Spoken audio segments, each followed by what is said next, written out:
The Pittsburgh Steelers are going for a Super Bowl. I'll tell you why here on Locked On NFL. The barbershop is open and Tony Wiggins has a chair for you. He's ready with some real NFL talk. The local experts of Locked On bring their expertise, and Wiggy is ready with his clippers and shears. Sit down and enjoy. The new Locked On NFL starts now. Locked On Podcast Network. Your team every day.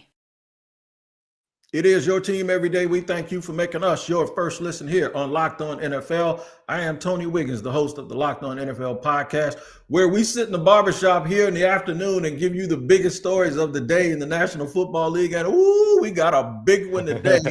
And Ross Jackson of Locked On Saints and Locked On NFL is here to tell us all about it. And we will do that. We will let you know that you can find us wherever you get podcasts, whether you watch or listen, we will be there. So make sure you tap in to not miss an episode of the show. Here's what we're going to do. We're going to end this show talking about the 49ers window being closed. And I'll tell you exactly why I feel that way. The Dolphins are selling it all. Yeah, they are. We're going to park right there in the middle of this thing. But at the top, we are not going to bury the lead. Ross Jackson, a big trade in the National Football League, as Jalen Ramsey has finally met his destination. That is uncharacteristically being traded for by the Pittsburgh Steelers, who appear to be shooting for nothing but the Super Bowl. Yeah, absolutely. I mean, look, you get the signing of Aaron Rodgers. You get now this trade for Jalen Ramsey. You had the trade for DK Metcalf earlier this offseason. This is a team that's absolutely going for broke right here when it comes to what is ahead of them. And you might as well, right? Like, if you believe that Aaron Rodgers gives you the best chance that you've had since Ben Roethlisberger to go out there and compete, then build your team. He's already said it's his last year. You get one shot with him. So go ahead and load up where you can. You got to load up. I was looking earlier, and Peter Bukowski, our friend up with Locked On Packers, Peter always has something to say against somebody. Peter said the Steelers are like an NBA owner. They're like an NBA owner who knows that their window is past, but they're just doing things to win 45 games. I'm like, come on, Peter. They traded for a big-time wide receiver. They signed a Hall of Fame quarterback. They probably just signed a Hall of Fame defensive back. You got to give them a little bit of credit. We're going to give some love here to Chris Carter. Chris just had his Monday turned upside down. So check this out as he talks about what this trade means for the Pittsburgh Steelers. Hey, everyone. Christopher Carter here from the Locked On Steelers podcast with breaking news here. Omar Khan has gone insane. The Steelers going crazy with trades with the Dolphins. They send away pro safety Minkah Fitzpatrick in return, getting Jalen Ramsey and Jonnu Smith in this trade. This is bonkers. We're still learning this step by step. I literally filmed a video on the Jalen Ramsey Minkah Fitzpatrick trade, and then the second I stopped filming it, Jonnu Smith was added to the trade. Omar Khan has gone bonkers. He's adding everything to the Steelers roster, and this is such an upside-down blockbuster trade for what the Steelers had been. Where does Jalen Ramsey fit with Joey Porter and Darius Slay? How does Jonnu Smith fit with Pat Freiermuth and Darnell Washington? So many questions, so many things to try to answer. We'll try to get it all done in the Locked On Steelers podcast. Be sure to tune in on your favorite podcasting apps and on YouTube. We got a lot to discuss today. Boy, Chris is all of Pittsburgh right now, ain't he? Man, he's all over the place. By the way, I got some more breaking news here, Ross, real quick. Apparently, Miami has traded Star Island and South Beach to Pittsburgh for the Strip District and Northview Heights also. So, I mean, we're going to send all our good stuff up there, and we're going to take everything y'all don't want back down this way. No, man, but really, it's just, this is amazing because it's uncharacteristic. Lost in this, for me, it's something about Pittsburgh that we might miss here. Normally, when you see a team doing this, it's a team that does this kind of stuff all the time, whether they star chase. The Pittsburgh Steelers have actually, in the last 5 years, really, really invested in their offensive and defensive lines. That has to say something to this entire situation. I know it feels weird. They feel like the Pittsburgh Cowboys today, and I know that's sacrilegious to say that to a lot of people. But, Ross, we can't ignore that they have done a lot of things within their infrastructure. Some people have said they've been too cautious and too Pittsburgh-like, and now that they're stepping out of their comfort zone, we'll see how it works out. Yeah, absolutely. And look, this is more than, I think, all the time when trades and moves like this happen, the public views it and goes 2025. Goes one season of evaluation. But for the team, you're doing this with an idea of how you're building towards your future. And so if you feel really good about a Will Howard trajectory, for instance, or maybe you feel really good about your opportunities to land and build this team around a quarterback that you can go and pursue next year in free agency or next year in the draft. This becomes, along with the addition of Jonnu Smith, along with the addition of DK Metcalf, along with the hopeful potential, the keeping around of TJ Watt, there are all of these things that kind of pile up and have an impact for 2026, 2027, and beyond as well. Now, Jalen Ramsey's only going to get older, so you have to find the right role for him. Darius Slay's only going to get older, so you have to find the right role for him. But this is more than a nexus move for this team that, yes, is clearly shooting for the stars in 2025. But beyond that, outside of the vacuum of 2025, it's got impact when you have a roster built to the point where you could just plug a quarterback in and then be right back at it in 2026. You have to. And when you think about the teams that they have to beat, this makes sense. You need alpha dog versus alpha dog sometimes. Yep. And now they have that at every level, of course, with Cam Hayward and now TJ Watt and now Jalen Ramsey, even though Minka Fitzpatrick is not, chopped liver here. He was a really, really good player. Right. But I think there's a dynamic side of Jalen Ramsey that I'm a Jaguar fan. He used to crush Pittsburgh. He used to just totally go out and dominate them. And I think what they're doing is they're saying, look, we got to go for this now. And it's easy for people like me, or maybe even yourself or whoever, teams that don't traditionally win Super Bowls. Like the Steelers have won my entire life, right? And at some point, they've been rewarded. They almost owe it to their fan base to at least try something like this at some point, to get this thing back. There's an expectation level that comes with Pittsburgh. Now, there's not much of an expectation level that comes with the Dolphins. And I was all set to tell you guys about what has gone wrong in Miami. And then they do this. So what we're going to do is we're going to hear from Kyle Krabs twice. By the way, Kyle Krabs says, I'm a barber. He has the best hair on our network, and it ain't even. Ross is a second. Ross Jackson's probably second. So I'm just, but he has the best hair. You're going to see what I'm talking about. We're gonna show Tyler's going to be really mad at you for saying that. Ain't nobody worry about the bad man. But listen, my man, he was shocked. He's shocked. Yeah. So pay attention to what he says now. And then in segment 2, I'm going to play something that he said earlier before this all happened to kind of give you a little bit of backdrop. But listen to Kyle Krabs' reaction to the Jalen Ramsey trade. A player that no longer wants to be a part of the Dolphins is out and coming back as a player who, once upon a time, no longer wanted to be a part of the Dolphins. Much of the Miami Dolphins offseason was considered to be modest and quiet, but that changed on June 30th with the Dolphins agreeing to terms to trade all-pro cornerback Jalen Ramsey to the Pittsburgh Steelers. It was reported in early April that the two sides had agreed to part ways mutually, but the question was for what kind of compensation package back and how would the financials work. We now know the Dolphins have struck a player-for-player trade with Pittsburgh and are getting back former Miami Dolphins first-round pick Minka Fitzpatrick to bolster the team's secondary and, more importantly, their safety room as they look to push forward in a high-stakes 2025 season. A player that no longer wants to be a part of the Dolphins is out and coming back as a player who, once upon a time, no longer wanted to be a part of the Dolphins. It's nothing if not interesting, and we will see what else we get in the way of details as the dust settles. Ross, when I see moves like this, I often can go, oh, I can understand what they're doing. I see this move and I go, I don't know what the hell Miami's doing. I'm not sure, man. It's like somebody has left you and then you've gone and you've rebounded with somebody that left you before that.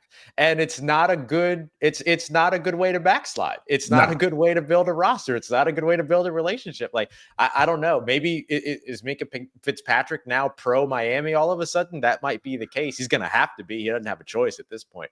But man, like, it is a very, very interesting decision and move by Miami. I'm surprised they didn't. I was shocked that they didn't go after draft capital. I thought going after draft capital would be the way to go with this Jalen Ramsey trade. And then as we learned after that, Jonnu Smith also a part of it, that going after draft capital would be their way of building towards their future. I don't think Minka Fitzpatrick, who is a good safety, builds towards your future in the same way that, good draft capital could have. We're going to focus on the Dolphins and try to find some intentional direction they're going in if we're able to. We're going to do that in segment 2 here on Locked On NFL.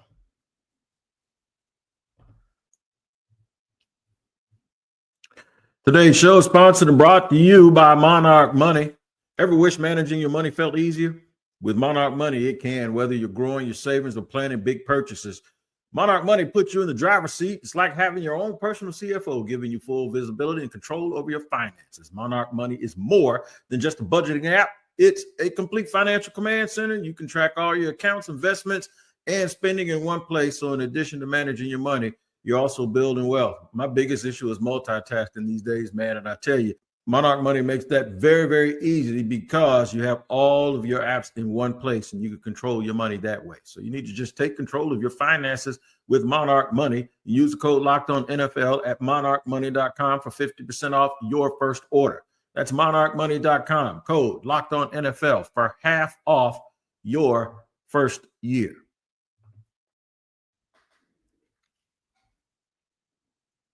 Locked on NFL here, Tony Wiggins with my co-host for the day, Ross Jackson, talking about a blockbuster trade in the National Football League. To reset it, the Pittsburgh Steelers have acquired Jalen Ramsey while shipping Minkah Fitzpatrick back to Miami.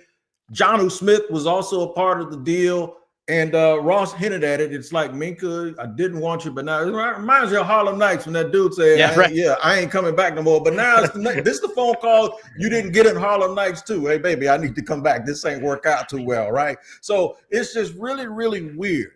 But there's been something going on with Miami. If you heard me talk on here with guys like Matt Williamson every Friday here, we discuss how their team building, they have a whole bunch of Ferraris and not enough dump trucks. Does this give them anything to point to tangibly to say, look, folks, this is the way we're going? First, before you answer that, Ross, I want to play this by Kyle Krafts. This was prior to the trade. I was ready to play this for you all day to try to figure out and dissect what Miami's doing, and now they've done something else. I want you to listen to what he says. ESPN analyst Louis Riddick recently appeared on the Dolphins Talk podcast and talked about where things have gone awry for the Miami Dolphins, and his insight is everything you need to know about why this offseason went the way that it did. Lewis hopped on and did this interview with Marissa over on Dolphins Talk, and they talked about Mike McDaniel. They talked about the trench play, the team culture, where the team is at, and they got into the culture thing a pretty good bit. And there was one thing in particular that Lewis got into during his conversation with Marissa that really popped to me. And it was a quote that really ties into something that I've felt, I've communicated, but Lewis communicated it much more eloquently than I ever could. And it's a nice affirmation of one of the things that I think I've struggled with where this Dolphins team has gone the last couple of years. And it goes back to that idea that the Dolphins lost the plot, right? The Dolphins kind of lost their way with what this was supposed to be. Now you heard that. They lost the plot. They lost their way, because people often talk about culture, but they never really explain what that is. Ross, is there anything about this move that makes you believe that they figured out that they lost the plot and now they're being intentional with something else? I was gonna say yes, but then they got Minkah Fitzpatrick back. And so for me, it was like, oh, okay, there was obviously a fractured relationship between the Dolphins and Jalen Ramsey. That can set a bad example, especially as you're trying to rebuild young players and rebuild with a young core in your roster. And so you trade and you part ways with the disgruntled nature of a player, or a player that's presenting a disgruntled nature, so that you can rebuild your team culture, as they like to say. But then they traded him for somebody that had already forced his way out of Miami once before, and now I don't know where they're going with him. I do think that moving on from Jalen Ramsey was the right decision. They mutually just agreed to part ways. It was clear that things weren't going the way that things needed to go with them. Tyreek Hill continues to, make new noise and draw attention to Miami for the wrong reasons and everything. And then now you do this, and you finally get one of those guys somewhere else, and then you bring back somebody that once forced his way out of your organization before. And so I don't know if this is still them losing the plot, or if this is them noticing that they've lost the plot and trying to get right. But what I will say is that what it might feel like is maybe they did notice that they lost the plot. They were trying to correct it, but then they just kind of slipped back into the wrong side of the plot again. in terms of who they acquired and what that potentially means. That's assuming it's assuming that Minkah Fitzpatrick brings any more of that, animosity back with them. Maybe it's different with a new coaching staff, new regime, all this other stuff. But I don't know. I think it remains to be seen whether or not they've noticed at this point. You sound like you just described my weight loss journey. He was on track, and then all of a sudden he forgot, and then he went to New Orleans with Ross and ate all those carbs. You know what I'm saying? It's like, come on, man, it's a football team. But from a little context, they got in trouble for tampering and reaching out to Tom Brady, trying to meet him on the boat, and then they got in trouble because they fired their coach because, well, he didn't want to do it, amongst other things, and then he couldn't get a job. Then all of these other things happen. Tyreek Hill, he's down there trying to race all the fastest people. He's like the Jake Paul of track. He's trying to just take down all the titans of track and field instead of just playing football. Then you get Jalen Ramsey. They let Christian Wilkins go, a really good player.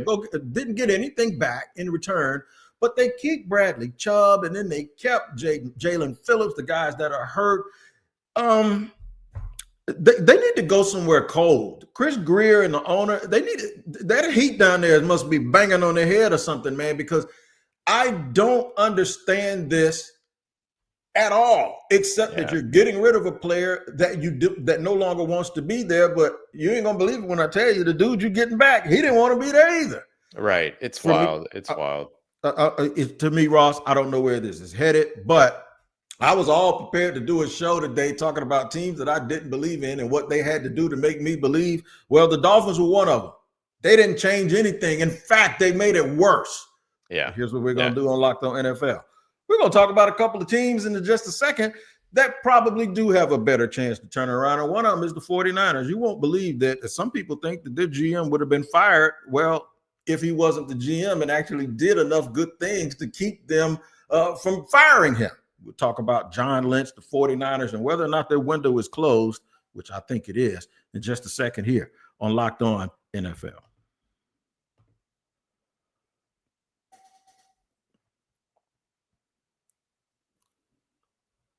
All right, third segment here on Locked On NFL. Remember now, big news of the day, trade between the Dolphins and the Pittsburgh Steelers. Make sure you slide over to Locked On Steelers and check in with Chris Carter, and Locked On Dolphins, check in with Kyle Krabs, the number one source for the information. They'll have longer versions of what this means for both teams. Make sure you take a look at that. We're going to go out west now and talk about the San Francisco 49ers, because we just mentioned Pittsburgh has been consistent. Miami has been inconsistent. Well, the 49ers have been one of the models of consistency, Ross.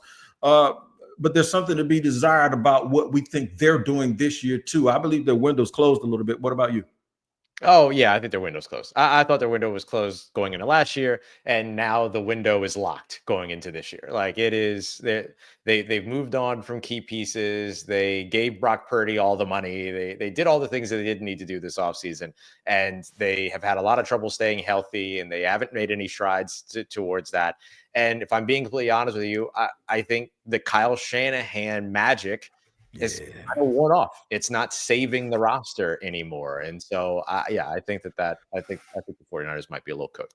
Yeah, we're going to hear from Locked On 49ers about John Lynch and whether or not he's done a good job. They have a mailbag show that they do all the time, and someone asked a great question. Here is Brian Peacock, and my man, hey, listen, you want to talk about somebody who gets fired up. Eric Crockett gets fired up, but listen to what they talk about here on Locked On 49ers. Is John Lynch a good drafter? Looking at this list, it really seems like the 49ers have really missed on a ton of young players. And he's responding to, and I'll put it on the screen here, Brett Coleman's tweet, at Brett Coleman on Twitter, says, not going to lie, it's kind of a miracle that nobody got fired. And this is kind of a subject that we've breached before here on the podcast, and I'll bring it up on the screen here.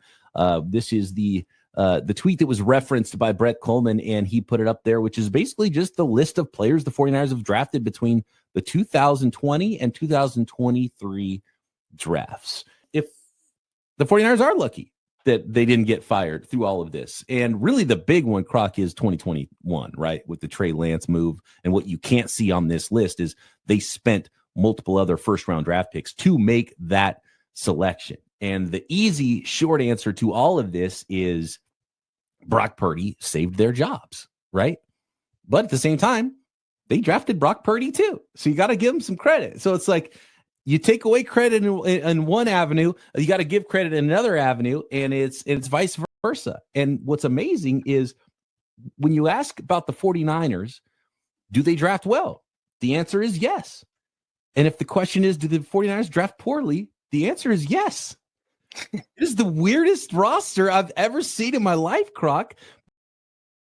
Y'all didn't hear from Croc, but I heard from Croc because I know what Croc, when he smiled and clenched his teeth and nodded his head, if you didn't see it, that's what he did. And the reason why is because Croc has been screaming this from the rafters. Look, they've had a lot of success, but they've had some missteps too in the draft. They've had some missteps with personnel. They paid a defensive tackle from Philly all that money a couple of years ago, got nothing for it, and he left. Well, normally those are things that get you fired, but drafting a 7th-round quarterback who ended up being pretty good, to me, Ross, has been their saving grace.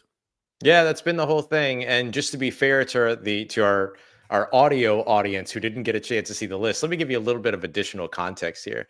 Since that 2023 through 2020 range, we're talking about 2 Pro Bowl players during that stretch of time. And I'm specifically highlighting the Pro Bowl because the Pro Bowl is not, in my opinion, that hard to get into these days. All you got to do is be a name that people know, right? All pro is where standards actually still exist. The Pro Bowl, I don't feel like has the standards anymore. It's a flag football game. No one watches it. It's a different thing, but it's still something that's helpful for players. And it's still a bit of a measuring stick. And we're talking about 2 Pro Bowl players out of a 2023 draft class that included 9 players, and then a 2022 draft class that included another 9 players, and then a 2021 draft class that included another 8 players, and then a 2020 draft class that was full of 5 players. And here's the other thing. The majority of these players, to an astonishing extent, are not even on the 49ers roster anymore either over the course of those couple of years. And so I think that those are the other pieces of important context. I know you can get a chance to see the names, but regardless of the names, you're drafting to build. That's the idea. Good organizations in the NFL draft to build their teams, and they supplement through free agency. That has not been the story of the draft class. And I don't think that one lucky swing at Mr. Relevant, which is a great thing, but I don't think that one lucky swing at Mr. Irrelevant rebounds the 49ers from what their draft history has been, which has been less than promising. All right, so let me play devil's advocate, and I don't do that very often, right? You are 100% correct. But I would say that the drafting part of it is more of the problem than Kyle Shanahan, and here's why. Kyle Shanahan has been so good that he hasn't won anything. And what do I mean by that? He's been so good that a team we just talked about, Miami, hired his coach, who was probably something like the passing game coordinator. He keeps losing coaches left and right like he's Bill freaking Belichick and has to replace them year after year after year. I often say this. The Rams and the 49ers have won Super Bowl and got 38 head coaches in the league from those staffs. The continuity keeps getting broken. Meanwhile, you go to Kansas City and ain't nobody hiring Matt Nagy, ain't nobody hiring Spagnuolo, and Andy Reid's just sitting there with these 2 great assistants that can't get a job because they're out of the loop. The problem is they keep getting their coaches pilfered, and they're not only paying for it. Every team that goes to get one of those dudes, they keep losing to. Yep, that's a huge part of it. And that's a big thing that you're going to have to wait and see if they're going to be able to rebound from that. I think that Kyle Shanahan is a good coach, but man, when you're not adding the talent to your team that you need to add and grow, you know very much, Wig, about the damages of not being able to home grow talent and everything. Like if your head coach is only going to be able to do so much. And we'll see. We'll see what he's only going to do so much. That is why a team quarterbacked by Sam Darnold a year ago was able to win 14 games, not because of Sam Darnold, but because of coaching, structure, drafting well, developing well, being very judicious about who they pay and who they let go, a la Stephon Diggs, a la Kirk Cousins. It seems like the Vikings have done a lot of things at the right time, and they got a defensive coordinator who, by the way, was the dude I mentioned in segment 2 that was fired by Miami because he didn't want to meet up with somebody he shouldn't have been meeting up with, and that's going to help him. But this is the question. Why do I feel like they ain't going to be very good? The reason why is because everybody keeps saying they got to replace Sam Darnold, and I'm like, Is that a good thing or a bad thing? Listen to my man Luke Braun from the Vikings. Did the Vikings actually get better this offseason? But there are some interesting debates to be had here. For, last year, what they got out of Sam Darnold. Will J.J. McCarthy live up to that? Are the corners better or worse than they were last year? Are, the defensive line, we could argue, got better. The offensive line maybe got better, but there's like question marks to health and youth and all that. So we'll go through all of that. But the first kind of thought that I have is, man, the expectation's probably going to be really high because last year's roster performed really, really well. I think the expectations will be high in Minnesota. I don't think they'll be high outside of Minnesota, which means, Ross, for the first time in history, I'm going to do it right here in your face. I'm changing my mind. I think the Vikings are going to be kind of damn good this year. I thought they weren't, but I didn't let Luke talk me into it. I think the Vikings are going to be all right, man. What about you? I feel pretty good about them too. I mean, look, I think that they're in a situation now to where Detroit has a big time proving ground in their division. Dan Campbell's got to prove that he can hire new offensive and defensive coordinators and make something work there and keep the trajectory going in terms of what they've done. But you also have a Green Bay Packers team that's still young and kind of questionable. And then, of course, you have the Bears that are trying to figure things out with Ben Johnson, but you're in a first-year situation there. There's a lot of time and grace. And so I think that the Vikings, just within their division, have the opportunity to compete. They just need to get what they're hoping to get out of their young quarterback. If they can get what they're hoping to get out of their young quarterback and J.J. McCarthy, then they're going to be in a solid situation because they have good pieces. They have on both sides of the football. And Kevin O'Connell, one of those McVay guys you were talking about, that has been outstanding and really is, look, I don't think that the Seattle Seahawks got last year's version of Sam Darnold. I think they got the usual version of Sam Darnold, and last year's version of Sam Darnold was all about KOC. I totally agree with you, man. I'm just, after talking about the Dolphins all day, I'm just thinking, okay, this is what happens. You think you're going to complain about Minnesota, and then you see what real dysfunction looks like. You go, no, oh no, I'll take that all day. So now I might be going overboard. Real quick, here's what I always do. I was going to pull a Saints clip, and I said, why do that? I got the Saints clip right here on the show with me, right? I'm starting to feel that New Orleans is going to be a little bit better than I thought too. And the reason why is because I think they finally made a clean break from trying to act like Sean Payton is still there and just continue what he was doing. They finally moved on from it. The way the Jaguars have finally done here also. Give me 2 good minutes from telling me why I could be more optimistic than normal for the New Orleans Saints. Well, I think the optimism has to be less about a 17-game season and more about a 34-game season. You're looking at what they can do over the course of the next couple of years to really get out of what was and then turn to what can be. And so I think that Kellen Moore is a good reason for that. If the Saints were able to win 5 games last year with atrocious coaching that they had last year, then you would imagine that if they truly improve their coaching staff with Kellen Moore running the offense, who's coming off of a Super Bowl year with Philly, and then Brandon Staley, who has proven to be a very good defensive coordinator, even though he struggled as a head coach. I think that you can sort of see where this team can easily improve going into 2025. That doesn't mean that they're going to be a 10-win team. It doesn't mean that they're going to be a playoff team. In fact, I don't think that they will be either, but I do think that you'll see more competent growth and, I'll say, innovation and momentum for the team going through 2025. And it's all going to come down to what kind of young quarterback, whether that's Spencer Rattler or Tyler Shuck, whichever one of those guys is going to get that done. So we'll see exactly where things go. But I do think that the Saints are in a good position for optimism because all of the things that held them back before are no longer around. And like you said, they now have closed that previous book and are now starting to write their kind of next era. No doubt about it. For more information on all of these teams, make sure you go to those team sites and Locked On, whichever team you want it to be, man, and make sure you check out their full content on all of them because they do a very, very good job. Also, you want to find out more about these rosters, including the 49ers roster and all those bad draft picks, better check out Locked On NFL Scouting with good hair Kyle Krabs and my man Big Joe Marino, because they do a really, really good job of educating you about your teams and getting you ready for training camp, which is what we're all looking forward to. I'm also looking forward to getting Ross Jackson out of here so he can go do whatever it is he's supposed to be doing. Julian Council will be back next Monday, but we appreciate you joining us here on Locked On NFL. I'm Tony Wiggins. Make sure you check out Tyler Rowland, the Madman, early in the morning. I'm sure he'll have more on this trade or other things from around the National Football League. Until then, you guys take care. We'll see you next time.